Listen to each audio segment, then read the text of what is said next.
नमस्कार। आपके अपने बिरवाल क्लासेस ऑनलाइन प्लेटफॉर्म पर आप सभी का स्वागत है। मैं हूं तरसेम बिरवाल। आज का विषय सेशन बाल विकास एवं शिक्षा शास्त्र, साइकोलॉजी, मनोविज्ञान, जो एस्टेट के अंदर 30 प्रश्न पूछे जाते हैं, 30 नंबर की होती है। इसकी वजह से एग्जाम एस्टेट है जो वो क्वालिफाई नहीं हो पाता। आज हम इसको अच्छे से पढ़ेंगे। बाल विकास एवं शिक्षा शास्त्र, इसमें एक मनोवैज्ञानिक हुए सिगमंड फ्रायड। सिगमंड फ्रायड जो मनोविश्लेषणवाद के सिगमंड फ्रायड जो मनोविश्लेषणवाद के जन्मदाता माने जाते हैं। इन्होंने चेतन मन, अचेतन मन और अर्धचेतन मन पर की बातें की है। काम शक्ति, लिबिडो के बारे में बोला और ईगो, सुपर ईगो और इड के बारे में भी इन्होंने बात की है। आज हम इन्हीं के बारे में पढ़ेंगे। महत्वपूर्ण टॉपिक है और सिगमंड फ्रायड से प्रश्न पूछे जाते हैं। देखते हैं सिगमंड फ्रायड। ये सिगमंड फ्रायड है जो ये मनोविश्लेषणवादी थे।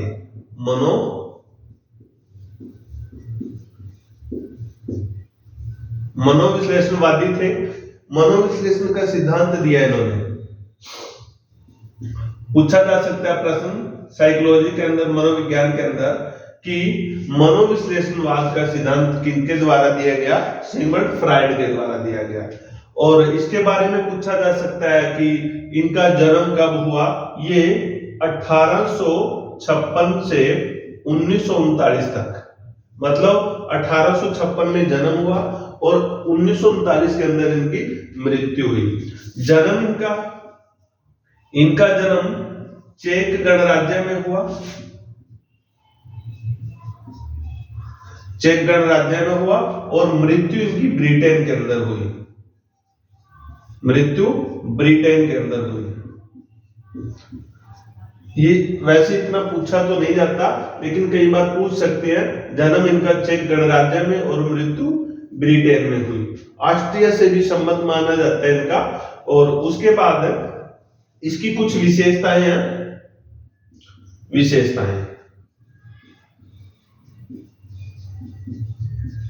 बहुत इंपॉर्टेंट है। मनोविश्लेषणवाद से संबंधित प्रश्न जरूर बनते हैं एस्टेट में भी और सीटेट के अंदर भी। इसकी विशेषताएं हैं कि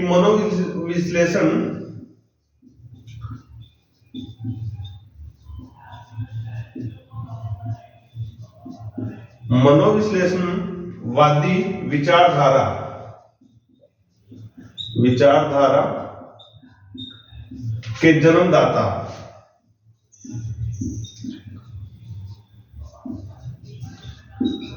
प्रश्न पूछा जा सकता है, मनोविश्लेषणवादी विचारधारा के जन्मदाता कौन है? Sigmund Freud. सिगमंड फ्रायड को मनोविश्लेषणवादी विचारधारा के मतलब जन्मदाता कहा जाता है। सिगमंड फ्रायड को मनोविश्लेषणवादी विचारधारा के जन्मदाता कहा जाता है। और उनके अनुसार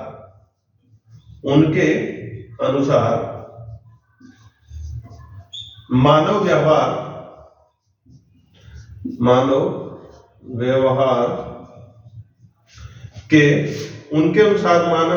के मूल में दो प्रवृत्ति,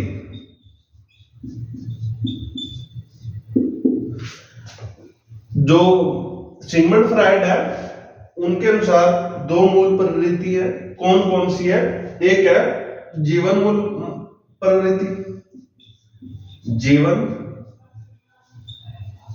प्रवृत्ति, तथा दूसरी है मृत्यु मूल प्रवृत्ति। प्रश्न कैसे पूछा जा सकता है? जीवन मूल प्रवृत्ति के बारे में किसने बोला? सिगमंड फ्रायड ने। और सिगमंड फ्रायड के अनुसार मानव व्यवहार में मूल प्रवृत्ति कितनी है? दो है, जीवन मूल प्रवृत्ति और मृत्यु मूल प्रवृत्ति। सिगमंड फ्रायड को मनोविश्लेषणवादी कहा जाता है। मनोविश्लेषणवाद का सिद्धांत किसने दिया? सिगमंड फ्रायड ने। और मनोविश्लेषणवाद की विचारधारा के जन्मदाता कौन है? Sigmund Freud. आप नोट कर सकते हो, इससे संबंधित प्रश्न पूछा जा सकता है।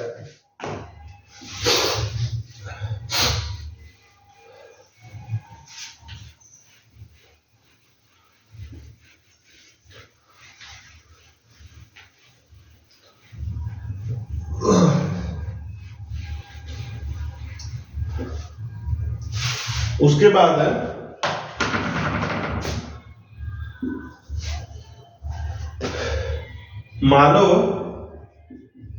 मानव मन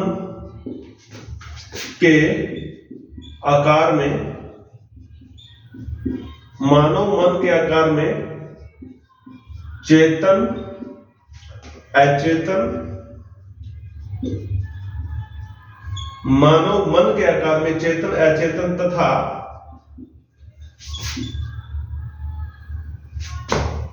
अवचेतन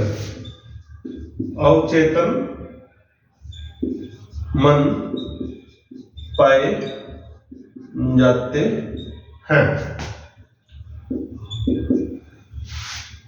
अचेतन मन, अवचेतन मन और चेतन मन, इसके बारे में किसने बात की? सिगमंड फ्रायड ने। मानव मन के आकार में चेतन, अचेतन तथा अवचेतन मन पाए जाते हैं, ऐसा किसने कहा? सिगमंड फ्रायड ने। इस तरीके से भी प्रश्न पूछे जा सकते हैं। उसके बाद कुछ और विशेषताएं, जैसे मानव मन की संरचना। मानव मन की संरचना ईड, ईगो,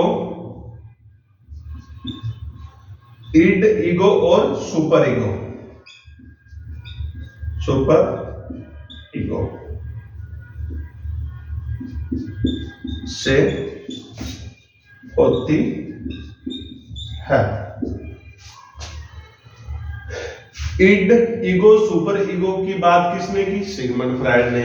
इड, ईगो और सुपर ईगो के बारे में भी पूछा जाता है।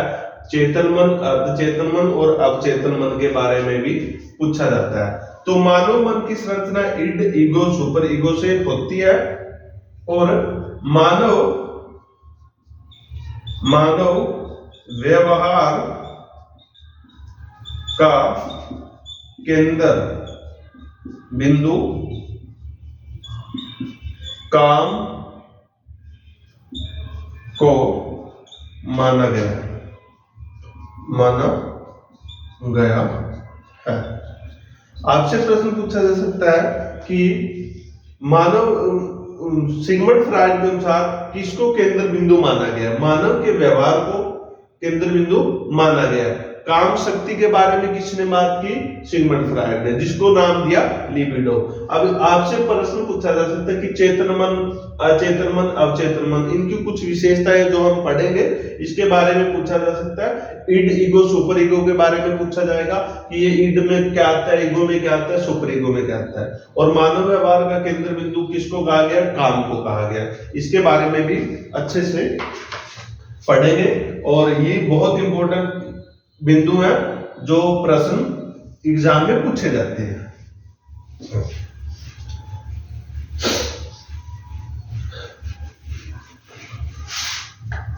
उसके बाद है मनो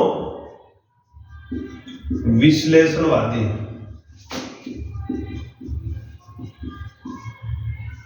मनोविश्लेषणवादी मानव व्यवहार की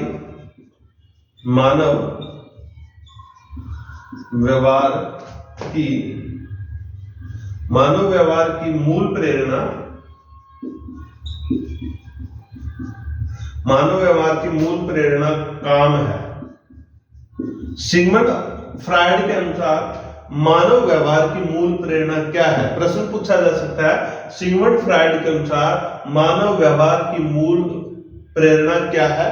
काम है। क्या है? काम या लिबिडो। बहुत इंपॉर्टेंट है ये। लिबिडो के बारे में पूछा जा सकता है। लिबिडो का प्रयोग किसने किया? सिगमंड फ्रायड ने। लिबिडो शक्तियों शक्तियों का वह भंडार है जो सदैव सुखों की खोज करता है। भंडार है जो सदैव मतलब सदा सदैव सुखों की खोज करता है। बहुत इंपॉर्टेंट प्रश्न बनेगा कि लिबिडो का अर्थ क्या है? काम शक्ति।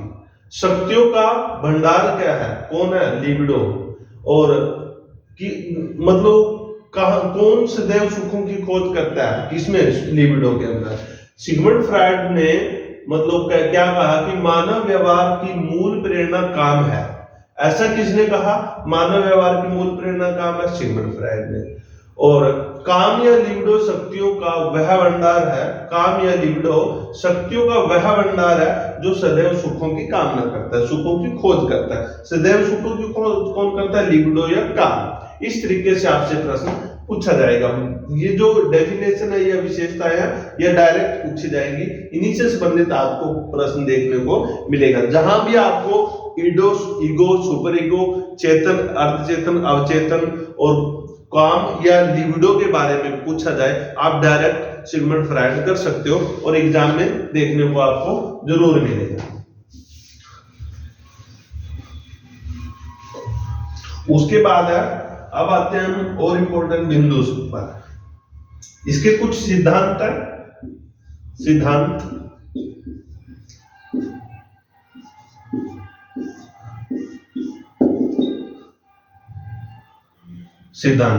कौन कौन से हैं? नंबर 1 है स्थूल आकृति।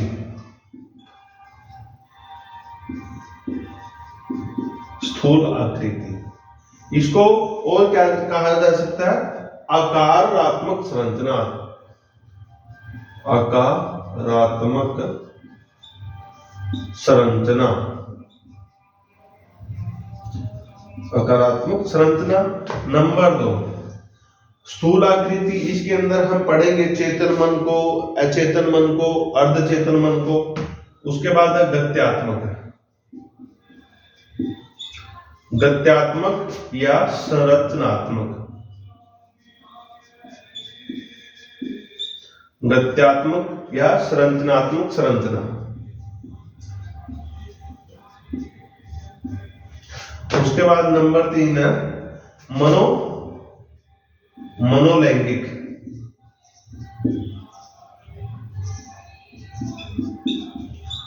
मनोलैंगिक विकास। गत्यात्मक संरचनात्मक का सिद्धांत किसने दिया? सिगमंड फ्रायड ने। मनोविश्लेषण का सिद्धांत किसने? सिगमंड फ्रायड ने। स्थूलाकृति आकारात्मक संरचना के बारे में किसने कहा? सिगमंड फ्रायड ने। गत्यात्मक संरचनात्मक संरचना के बारे में किसने? सिगमंड फ्रायड ने।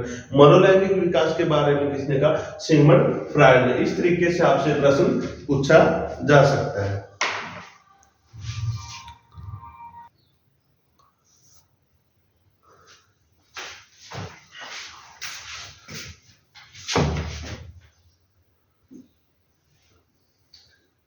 इसके बाद ये इधर लिख देते हैं भाई। स्थूलाकृति आकारात्मक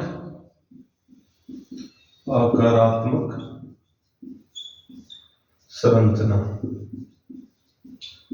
ऐसे भी इसको लिख सकते हैं। स्थूलाकृति के बारे में हम पढ़ेंगे चेतन मन, अचेतन मन और अर्धचेतन या अवचेतन मन के बारे में पढ़ेंगे। स्थूलाकृति के बारे में ये 3 सिद्धांत है। इनमें से कोई ना कोई से सिद्धांत से क्वेश्चन जरूर देखने को मिलेगा आपको। हम देखते हैं पहले अब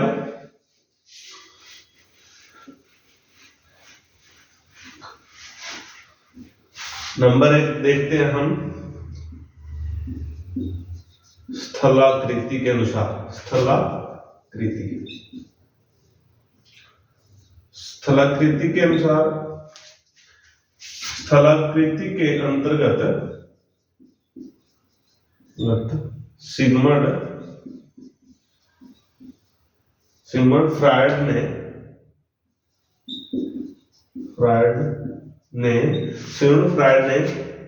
3 दशाएं, 3 दशाएं बताई।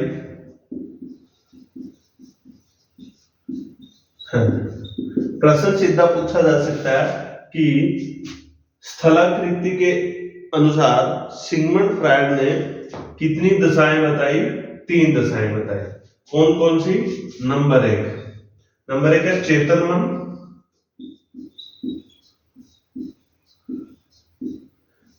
मन, यह मस्तिष्क, जो चेतन मन होता है मस्तिष्क से जागृत अवस्था है। जो चेतन मन मस्तिष्क से जागृत अवस्था होती है और इसका संबंध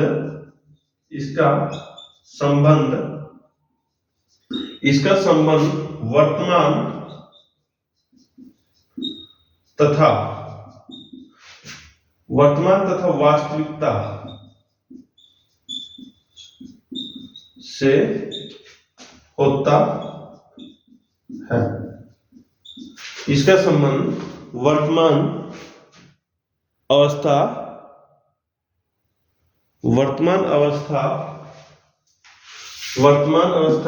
व वास्तविकता से होता है और यह तत्कालीन अनुभूतियों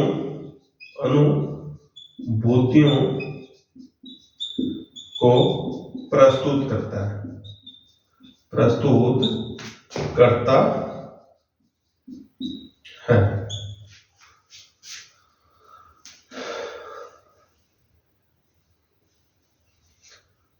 से जागृत अवस्था है। देखिए, स्थूलाकृति के अंतर्गत सिगमंड फ्रायड ने 3 दशाएं बताई। चेतन मन, यह मस्तिष्क से जागृत अवस्था है। प्रश्न डायरेक्ट पूछा जा सकता है कि मस्तिष्क से जागृत अवस्था कौन सा है? तो चेतन मन। इसका संबंध वर्तमान तथा वास्तविकता से होता है। किसके अंदर इसका संबंध है? जो वास्तविकता और वर्तमान से होता है, तो चेतन मन के अंदर। चेतन मन की बात किसने की? सिगमंड फ्रायड ने। यह तात्कालीन अनुभूतियों का प्रस्तुत करता है। तात्कालीन अनुभूतियों को कौन प्रस्तुत करता है? तो चेतन मन करता है। कौन करता है? चेतन मन करता है। इस तरीके से आपसे डायरेक्ट क्वेश्चन पूछा जाएगा। ये चेतन मन से यही है जो इंपॉर्टेंट है, ये चीजें इनसे संबंधित ही पूछा जाएगा। मस्तिष्क से जागृत अवस्था है, इसका संबंध वर्तमान तथा वास्तविकता से होता है। यह तात्कालिक अनुभूतियों को प्रस्तुत करता है।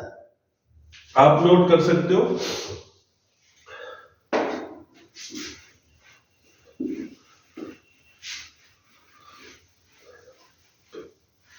उसके बाद है नंबर 2 है अचेतन मन।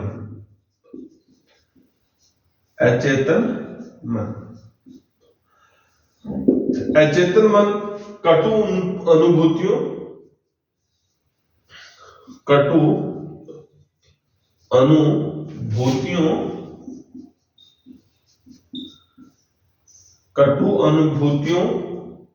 तथा दुखद बातों व दमित इच्छाओं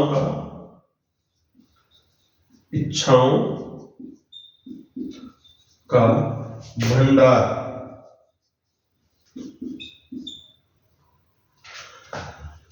सिगमंड फ्रायड ने अचेतन मन को कटु अनुभूतियों, दुखद बातों व दमित इच्छाओं का भंडार कहा गया है।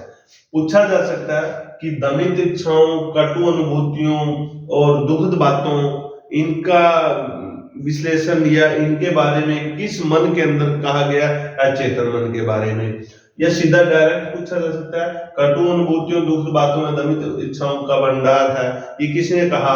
अचेतन मन भंडार है, ये किसने कहा? सिगमंड फ्रायड ने। इस तरीके से आपसे डायरेक्ट प्रश्न पूछा जा सकता है। उसके बाद है दमित इच्छाओं का भंडार और पूर्व अनुभवों का पूर्व अनुभवों का भंडार है। पूर्व अनुभवों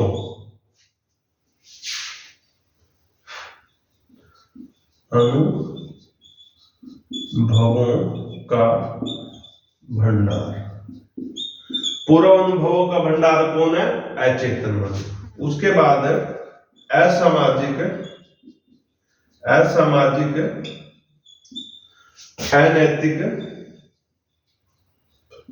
अनैतिक कामुक इच्छाओं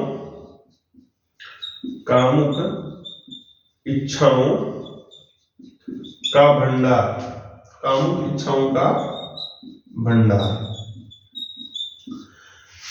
इस तरीके से भी पूछा जा सकता है। असामाजिक अनैतिक कामुक इच्छाओं का भंडार किसके अंदर है? अचेतन मन के अंदर।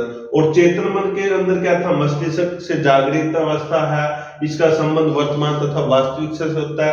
वो किसके अंदर है? चेतन मन के। तात्कालिक अनुभूतियों का को कौन प्रस्तुत करता है? चेतन मन। और इसके अंदर क्या? सामाजिक असामाजिक अनैतिक कामुक इच्छाओं का भंडार है अचेतन मन। इस तरीके से आपसे प्रश्न पूछा जाएगा। उसके बाद जैसे कि कामुक इच्छाएं और ये कामुक इच्छाओं का भंडार है, और यह व्यक्ति को नियंत्रण से बाहर होता है। जो अचेतन मन है, यह व्यक्ति के नियंत्रण से बाहर होता है। ये कंट्रोल में नहीं होता, नियंत्रण से बाहर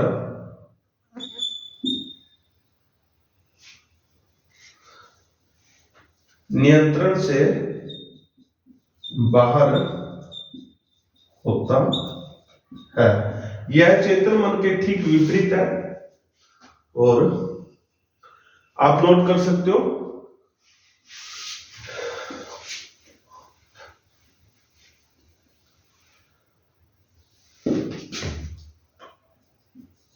यह चेतन मन के ठीक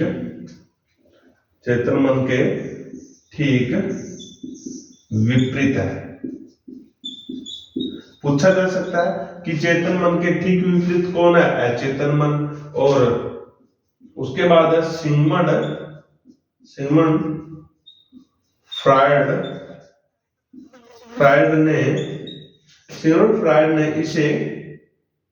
ने इसे सबसे महत्वपूर्ण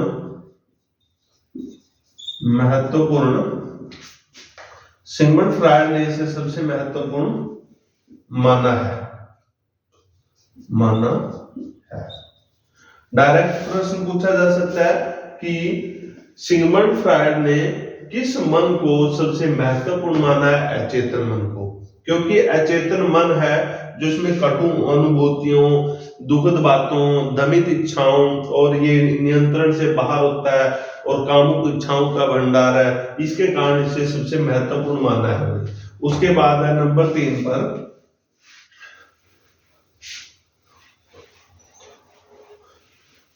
नंबर 3 है अर्धचेतन मन। नंबर 3 है अर्धचेतन या फिर अवचेतन मन भी बोल सकते हैं। अवचेतन मन ये भी बोल सकते हैं। इसका क्या है? इसमें क्या है? चेतन व अवचेतन के बीच की ये अवस्था है। चेतन व अवचेतन के बीच की अवस्था है। ये चेतन और अवचेतन मन के बीच की अवस्था है। इसमें याद की हुई बातों को, अनुभवों को अचानक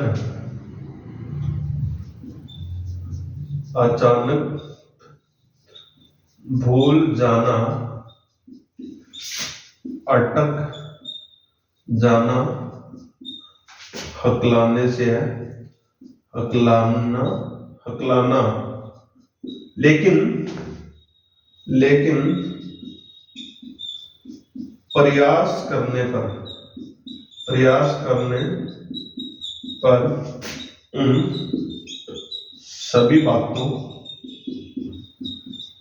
सभी बातों को का याद आ जाना, उन सभी बातों का याद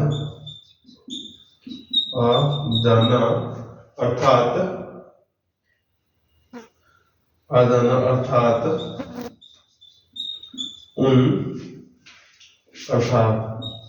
उन सभी बातों का चेतन मन में उपस्थित होना, बातों का चेतन मन में उपस्थित होना। आपको एस्टेट के अंदर यहां से प्रश्न देखने को जरूर मिलेगा। अर्ध चेतन या अवचेतन मन क्या होता है? ये चेतन व अवचेतन मन की अवस्थाओं के बीच की अवस्था है। याद की हुई बातों को, अनुभवों को अचानक भूल जाना, अटक जाना हकलाने से, लेकिन प्रयास करने पर उन सभी बातों का याद आ जाना, अर्थात उन सभी बातों का चेतन मन में उपस्थित होना। इस तरीके से चेतन मन स्थलाकृति के बारे में आपसे प्रश्न पूछा जा सकता है भाई।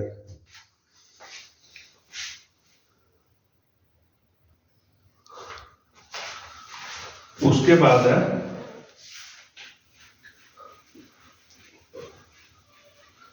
अब हमने पढ़ा स्थलाकृति के बारे में। स्थलाकृति के बारे में उसमें 3 प्रकार बताए गए, जैसे चेतन मन, अचेतन मन और अर्धचेतन मन। अब हम पढ़ेंगे गत्यात्मक सिद्धांत, गत्यात्मक संरचना। पहले हमने पढ़ा स्थलाकृति के आधार पर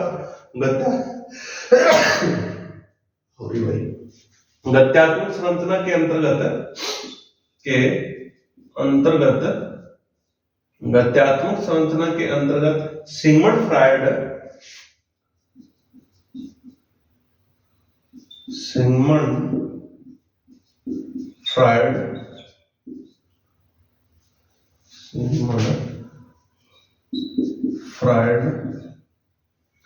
ने 3 प्रकार बताए हैं।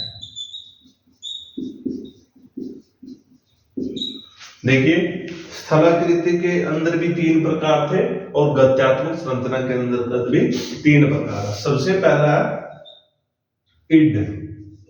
इड भी आ सकता है और इधम भी आ सकता है। इधम ये क्या होता है? जन्मजात होता है। इड, ईगो, सुपर ईगो, इसके बारे में पढ़ेंगे, बहुत इंपॉर्टेंट है। इड क्या होता है? ये जन्मजात होता है। इसकी कुछ और भी विशेषताएं हैं, जैसे सुखवादी सिद्धांत कहा जाता है इसको। सुखवादी सिद्धांत किसको कहा जाता है? इड को या ईधम को। और जन्मजात भी इसी को कहा जाता है। और जैविक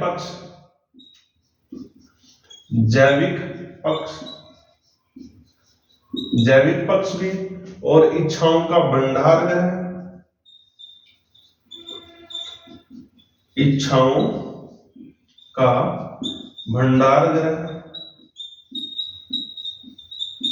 ग्रह, और अचेतन मन से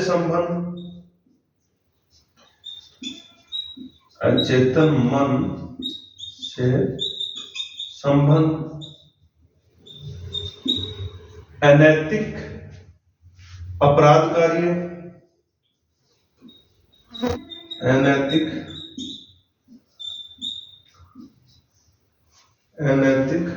अपराध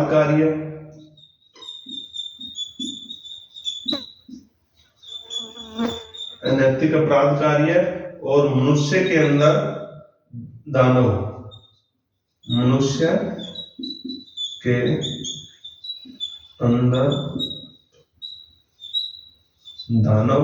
काम प्रवृत्ति से युक्त हो रहा है, काम काम प्रवृत्ति से युक्त, काम प्रवृत्ति से युक्त और कुसमायोजन के लिए जिम्मेदार,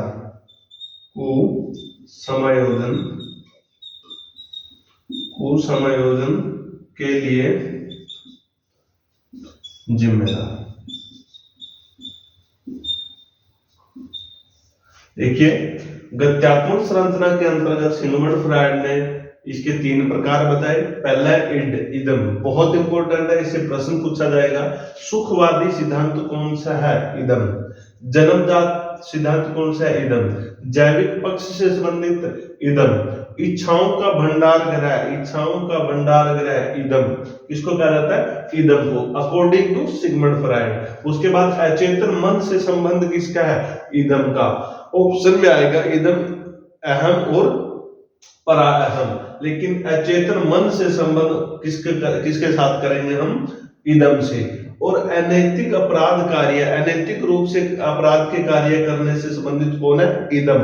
और मनुष्य के अंदर दानव, मनुष्य किस तरीके से व्यवहार करता है, कैसा कार्य करता है, उसके अंदर मतलब वो कुछ भी कर सकता है, तो मनुष्य के अंदर दानव है। दानव ये किससे संबंधित है? इदम से। काम प्रवृत्ति से युक्त, काम से प्रवृत्ति जो युक्त होती है वो इदम से। कुसमायोजन के लिए जिम्मेदार, बुरी आदतों के लिए, बुरे कार्यों के लिए जिम्मेदार कौन होता है? इदम हो जाता है। ये बहुत इंपॉर्टेंट है भाई, इससे संबंधित प्रश्न जरूर पूछा जाएगा। ये गत्यात्मक संरचना के अंतर्गत आते हैं। सिगमंड फ्रायड को मनोविश्लेषणवाद का जन्मदाता कहा जाता है। मनोविश्लेषणवादी कौन है? सिगमंड फ्रायड है। इन्होंने सिद्धांत दिए स्थलाकृति का और गत्यात्मकता का और मनोलैंगिक विकास का। स्थलाकृति के अंदर चेतन मन, अचेतन मन और अर्धचेतन मन, अवचेतन मन पढ़ा जाता है। और गत्यात्मक संरचना के अंदर हम पढ़ेंगे इदम, अहम, पर अहम को। ये इदम से संबंधित है, बहुत इंपॉर्टेंट है, आप इसे नोट कर सकते हो भाई।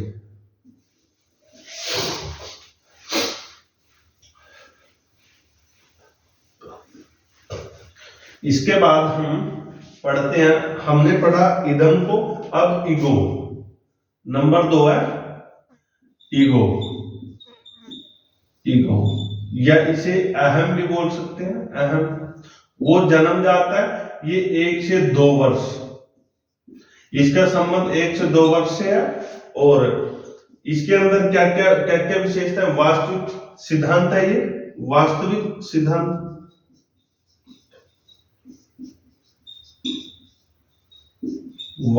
सिद्धांत है। और मनोवैज्ञानिक पक्ष है। वो कौन सा पक्ष था? जैविक पक्ष था।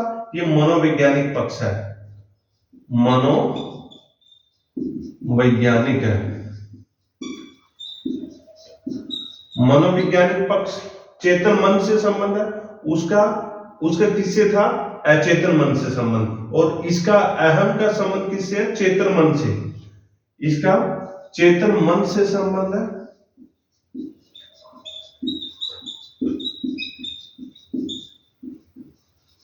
चेतन मन से संबंध है। और इड तथा सुपर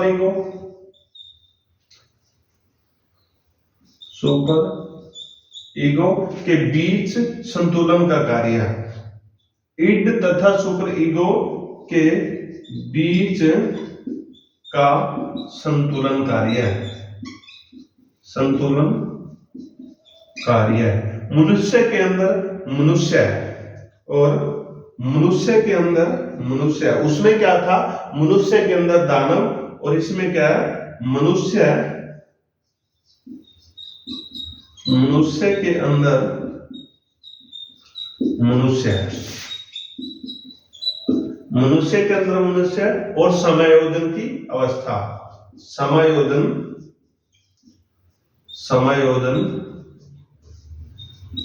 की अवस्था। देखिए, हमने पहले पढ़ा इदम, अहम। जो इदम है, इदम जन्मजात होती है, सुखवादी सिद्धांत है, जन्मजात है, जैविक पक्ष है, और इच्छाओं का भंडार ग्रह, अचेतन मन से संबंध है, और अनैतिक अपराध कार्य, और मनुष्य के अंदर दानव। अब पढ़ते हैं ईगो को, अहम के बारे में। ये 1 से 2 वर्ष है वो जन्म जात है। वास्तविकता का सिद्धांत किसके अंदर है? अहम के अंदर। मनोवैज्ञानिक पक्ष वो क्या था? जैविक पक्ष। जैविक पक्ष कौन है? इदम। और मनोवैज्ञानिक पक्ष से कौन है? अहम, ईगो। चेतन मन से संबंध, चेतन मन से संबंध किसका? अहम से। और अचेतन मन का संबंध किससे? इदम से। और इड तथा सुपर ईगो, पहला होता है इड और सुपर ईगो। इड होता है अहम, मतलब इदम। इदम और सुपर ईगो, परा अहम। अहम, इदम और परा अहम के बीच की अवस्था कौन सी है? अहम।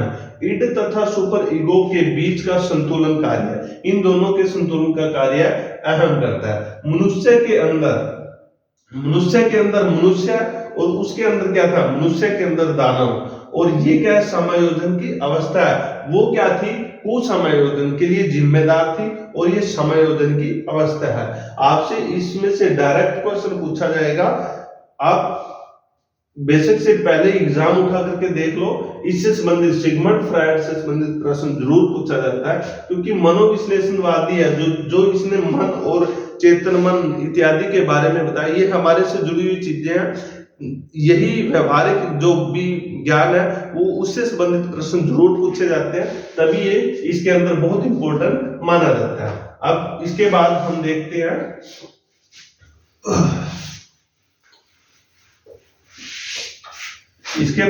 नंबर 3 पर super ego. Number 3 super ego.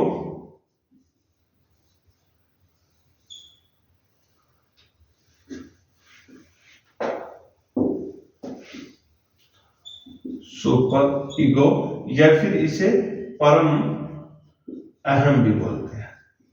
परम अहम ये 5 से 6 वर्ष तक होती है। 5 से 6 वर्ष। जो इदम थी वो जन्मजात, अहम 1 से 2 वर्ष, और सुपर ईगो 5 से 6 वर्ष। इसके अंदर क्या है भाई? इसकी कुछ विशेषताएं क्या है? आदर्शवादी सिद्धांत है ये। आदर्शवादी सिद्धांत। देखिए, सुखवादी सिद्धांत कौन सा है? इदम। और सुखवादी सिद्धांत इदम है, और वास्तविकता का सिद्धांत कौन सा है? अहम। और आदर्शवादी सिद्धांत कौन है? परम अहम। इससे संबंधित प्रश्न जरूर पूछा जाएगा। और सामाजिक पक्ष है ये। सामाजिक पक्ष, देखिए इदम के अंदर पढ़ा हमने जैविक पक्ष, और अहम के अंदर पढ़ा हमने मनोवैज्ञानिक पक्ष, और ये सुपर ईगो जो परम अहम है ये सामाजिक पक्ष है। आपसे पूछा जा सकता है कि जैविक पक्ष किससे संबंधित है? इदम से। और मनोवैज्ञानिक किससे संबंधित है? अहम से। और सामाजिक पक्ष किससे संबंधित है? परम अहम से। इससे संबंधित प्रश्न जरूर पूछा जाएगा। उसके बाद है आध्यात्मिकता की ओर रुझान है इसके अंदर। आध्यात्मिकता की ओर रुझान। आध्यात्मिकता की ओर रुझान, नैतिक व आदर्शवादी बातें। नैतिक व आदर्शवादी बातें। आदर्शवादी बातें, इसके अंदर नैतिक व आदर्शवादी बातें की जाती हैं। और अवास्तविकता से संबंधित है। और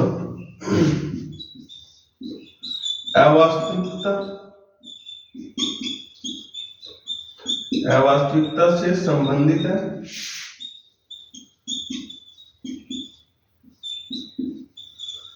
और मनुष्य के अंदर देवदूत। मनुष्य के अंदर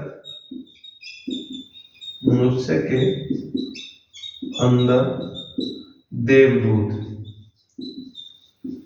पहले मनुष्य के अंदर दानव था, फिर मनुष्य के अंदर मनुष्य, और इसके परम अहम के अंदर मनुष्य के अंदर दूत या देवदूत। और आदर्शों की अधिकता किसके अंदर होती है? सुपर ईगो के अंदर।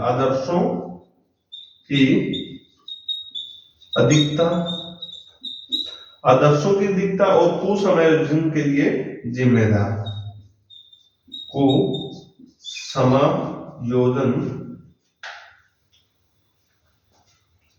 कुसमयोजन के लिए जिम्मेदार। कुसमयोजन के लिए जिम्मेदार। आप देखिए, आदर्शवादी सिद्धांत सुपर ईगो, सामाजिक पक्ष सुपर ईगो, आध्यात्मिकता की ओर रुझान, ये किसमें है? परम अहम के अंदर। नैतिक आदर्शवादी बातें, परम अहम। मनुष्य के अंदर देवदूत, ये इंपॉर्टेंट है। मनुष्य के अंदर दानव इदम, मनुष्य के अंदर मनुष्य अहम और मनुष्य के अंदर देवदूत, ये परम अहम है और अवास्तविकता से संबंधित है। और इसका आदर्शों की अधिकता होती है। आदर्शों की अधिकता किसके अंदर होती है? परम अहम के अंदर। और कुसमयोजन के लिए जिम्मेदार कौन है? परम अहम। इस तरीके से हमने आज सिगमंड फ्रायड के बारे में पढ़ा। आप देख लेना एग्जाम के अंदर इससे संबंधित प्रश्न जरूर पूछे जाने की संभावना रहेगी, क्योंकि यही चीजें हैं जो मन से संबंधित है। अचेतन मन, अर्धचेतन मन, अवचेतन मन, ईगो, सुपर ईगो, परम अहम, ये चीजें हमारे से जुड़ी हुई चीजें हैं। इन्हीं के बारे में, नैतिकता के बारे में मानव से संबंधित बातें की जाती है। आदर्शवादी बातें होती हैं मनुष्य के अंदर दानव की, और मनुष्य कब दानव बन जाता है, कब देवदूत बन जाता है, इन चीजों से संबंधित प्रश्न जरूर पूछे जाते हैं।